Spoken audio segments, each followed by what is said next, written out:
नहमदुहु व नुसल्ली अला रसूलिहिल करीम, अम्मा बाद।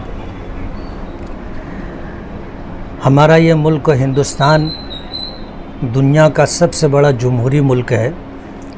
इसकी आज़ादी के बाद जमीयत उलमा के अकाबिरीन और हिंदुस्तान भर के उलमा जो इस आज़ादी की जंग में शरीक थे, जब मुल्क की आज़ादी के बाद देश के लिए कानून और आइन बनाने की बात आई तो उस वक्त हुकूमत वक्त ने एक कमेटी तश्कील दी थी जिसमें मुल्क भर के नुमाइंदों को शरीक किया गया था। जमीयत उलमा की तरफ से भी हमारे कई अकाबिरीन उस कमेटी में शामिल थे, जिस कमेटी के सदर डॉक्टर भीमराव बाबा साहब अम्बेडकर थे। उन्होंने एक संविधान दिया जो सेकुलरिज़म पर मुश्तमिल है। मुल्क में इलेक्शन होते रहे। अभी 20 मई 2024 बरोस पीर का इलेक्शन था। धुलिया मालेगांव लोकसभा इलेक्शन में जमीयत उलमा और शहर भर की तमाम दीनी, मजहबी और सियासी तंजीमें इसमें शरीक रहीं। मालेगांव के लोगों ने उलमा की आवाज़ पर और ख़ास तौर पर जमीयत उलमा के पैगाम को कबूल करते हुए एक रिकॉर्ड तोड़ वोटिंग की और 2 लाख से ज़ायद वोटें आज धुलिया मालेगांव में 6 विधानसभा कॉन्स्टिटेंसी है, उसमें एक मालेगांव भी है, मालेगांव सेंट्रल। यहाँ के लोगों ने वोट दी है। मुझे बताना ये है कि इस इलेक्शन में सब की चाहत और मंशा ये थी कि वोट दिया जाए, इसलिए कि उनके सर के ऊपर CAA के नफाज के बाद NRC की लटकती हुई तलवार है और वोट देना एक हिंदुस्तानी शहरी होने का सबूत है। इसलिए मालेगांव के मुसलमान ख़ास तौर पर ये चाहते थे कि वो वोट दें। लेकिन सबसे बड़ी दिक्कत जो सामने आई, करीबन हर यादी के अंदर 100, 150, 200 लोगों के नाम गायब थे। और पिछला जो हमारा विधानसभा इलेक्शन हुआ था, उस मौके पर अल्लाह पाक ने मुझे इज़्ज़त दी, कामयाबी दी। शेख आसिफ साहब जो है उस इलेक्शन में हार से दो चार हुए, तो उन्होंने अलल ऐलान ये कह कर के कि मैं बोगस वोटों से जीता हूँ, बोगस वोट करवाने का उन्होंने बेड़ा उठाया और तकरीबन 35 से 40 हज़ार वोटें उन्होंने कह कर के अलल ऐलान कटवाई। बोगस वोट की आड़ में आज जब पार्लियामेंट इलेक्शन आया तो ये बात सामने आई कि वो बोगस वोट कटवाने की बात करते थे, मय्यत की वोट कटवाने की बात करते थे, डबल वोट कटवाने की बात करते थे।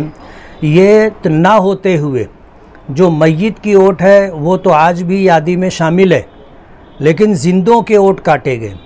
और अंदाज़ा ये हुआ कि इस बोगस वोट की आड़ में उन्होंने ऐसे लोगों की वोट कटवाई जिनके मुतालिक उनका गुमान ये था कि वो उनके वोटर नहीं है। इस तरह जो है 35 से 40 हज़ार वोट जो कटवाई गई थी, ऐसे लोग सुबह से शाम तक दर बदर भटकते रहे। और हमने देखा कि बहुत सारी पोलिंग बूथों पर 6 बजे के बाद भी लोगों की भीड़ थी। और कितने ऐसे थे कि जब गेट बंद हो गया तो गेट के बाहर खड़े रहे और वोट देना चाहते थे, लेकिन उनको वोट देने का मौका नहीं मिला। आज इस मौके पर इस बात के कहने में हमें कोई दिक्कत नहीं है कि जमीयत उलमा मदनी रोड के ज़ेर एहतमाम इलेक्शन से पहले हमने 21,000 लोगों के नाम वोटर लिस्ट में दर्ज करवाए। और जमीयत उलमा ने लोकसभा इलेक्शन के इस मौके पर ये बेड़ा उठाया है कि पूरे शहर के अंदर जितने लोग हैं जिनके नाम वोटर लिस्ट से काटे गए हैं, उनके नाम वोटर लिस्ट में हम बढ़वाएंगे। उसके लिए जमीयत उलमा मदनी रोड के दफ्तर में ख़वातीन के लिए अलग बूथ रखा गया है, जहां पर एक ख़ातून बैठ कर के उनके वोटों को बढ़ाने का काम करेगी और दूसरा केबिन जो है वो मर्दों के लिए है। इस एहतमाम और पर्दे के साथ हमने वोटर लिस्ट में नाम बढ़ाने का काम शुरू किया है। हम ये बताना चाहते हैं कि जिस वक्त इलेक्शन था उस मौके पर हज़ारों लोगों को हमने स्लिप निकाल करके दी। जो लोग ऐसे थे कि जिनको अपने नाम वोटर लिस्ट में नहीं मिल रहे थे, उनके नाम तलाश करके दिए और 8-10 हज़ार लोगों को हमारे यहाँ से वोटर स्लिप दी गई। मेरे जहन में एक प्रोग्राम और भी है। हम अपने सोहेल मास्टर जो हमारे इस टीम के ज़िम्मेदार हैं, उनके मशवरे के बाद हम एक टोल फ्री नंबर रखेंगे, और अगर उस टोल फ्री नंबर पर किसी का फ़ोन आता है तो हम एक टीम ऐसी तैयार करेंगे कि जो लोगों के घर पर जा कर के उनकी वोट बढ़ाने का काम करेगी। हमने ये बेड़ा उठाया है और इंशाअल्लाह आने वाले इलेक्शनों से पहले हम वोटर लिस्ट में उन तमाम लोगों का नाम बढ़वाएंगे जो वोटर लिस्ट में अपना नाम शामिल करना चाहते। मैंने कल के तर्जुमान अखबार में तर्जुमान उर्दू अखबार में देखा, मुस्तकीम डिग्निटी, शान हिंद, साजिदा मैडम और पुराने जनता दल के जो लोग थे, उन्होंने प्रेस कॉन्फ्रेंस से ले करके इस तरह का इल्ज़ाम आयद किया है। वो तो कहते हैं कि सच छुपता नहीं है और झूठ लाख छुपाने की कोशिश की जाए वो भी छुपता नहीं।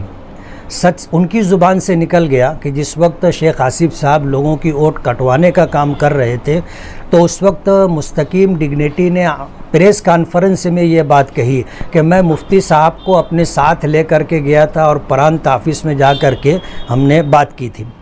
आज 4-4.5 साल के बाद वो ये कहते हैं कि मुफ्ती साहब ने कोई काम नहीं किया और वो मुझको ले कर के गए थे। अगर वो मुझको ले कर के गए तो मैं उनसे पूछना चाहूँगा कि मेरे जाके आने के बाद वो कितनी मर्तबा शेख आसिफ को इस बोगस वोट के कटवाने से या सही वोट के कटवाने से रोकने का काम किया। निहाली दबदबे की बात करते हैं, हमको तो ये मामले में वो ज़ीरो नज़र आते हैं कि उन्होंने किसी तरह का कोई काम नहीं दिया। अगर वो मुझे अपने साथ ले जाने की बात करते हैं जबकि मेरे साथ वो गए थे, दोनों जुमलों में फ़र्क है। वो मेरे साथ गए थे, अगर वो मुझको अपने साथ ले कर के गए थे तो जितने दिनों हमारे साथ थे उन दिनों में वो कितनी मर्तबा गए, और जब उन्होंने हमसे नाता तोड़ लिया उसके बाद कितनी मर्तबा गए। हम तो 2 साल से वोट बढ़ाने का काम कर रहे हैं, उन्होंने कब वोट बढ़वाई है वो इस बात का सबूत दें, या वोट कटवाने से उन्होंने क्या काम किया है वो इस बात का सबूत दें। बिला वजह किसी के ऊपर इल्ज़ाम लगाना आसान है, लेकिन अपनी कारकर्दगी पेश करना बहुत मुश्किल है। एक मर्तबा भी वो बज़ाते ख़ुद इस सिलसिले में प्रांत ऑफिस में जाकर प्रांत साहब से या ज़िम्मेदारान से मुलाकात नहीं की।